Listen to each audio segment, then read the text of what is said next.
Justice pour Sarah, je crois que le titre est assez clair. Elle n'a pas eu la chance d'avoir gain de cause dans la justice des hommes, la justice de notre pays. Donc on essaye de lui redonner justice et surtout de lui rendre hommage d'un point de vue plus populaire.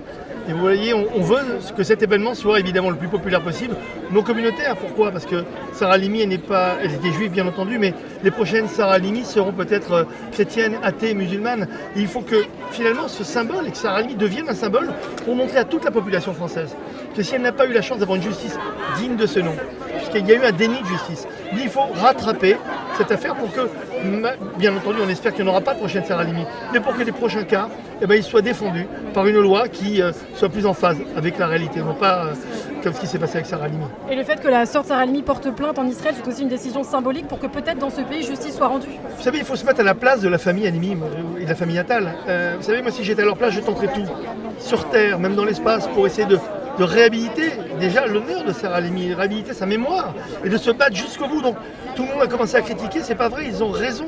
La moindre petite brèche doit être exploitée pour rendre justice et hommage à Sarah Halimi. Que ce soit en Israël ou ailleurs, s'il fallait aller en Afrique ou en Australie, c'est une bonne nouvelle. Pourquoi ? Parce que c'est terrible de se dire que Kabili Traoré ne sera jamais plus jugé et condamné, c'est fini, l'histoire est finie. Donc bien entendu, on peut la réactiver par des faits nouveaux, mais c'est tellement injuste. Justice pour Sarah, et c'est assez clair, qu'il faut trouver tous les moyens possibles.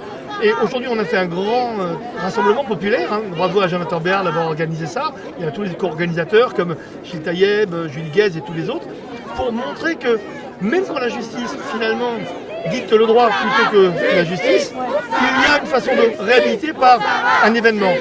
Pousser la justice à se remettre en question, pousser justement la justice à peut-être réhabiliter cette loi et la refaire voter. Voilà pourquoi les politiques sont là, pour parler du cadre législatif, etc. Donc l'idée, c'est de se dire, tout commence aujourd'hui. Le jugement en cassation, finalement, est une décision honteuse, mais si on s'arrête à cela, on permettra d'autres décisions du même type d'arriver. Plus possible, ce n'est plus possible. Plus jamais ça. Et pour que justement ça n'arrive plus, voilà pourquoi on s'active, voilà pourquoi toutes ces personnes sont là, et on espère qu'on nous entendra pour que cette loi puisse défendre les prochaines victimes.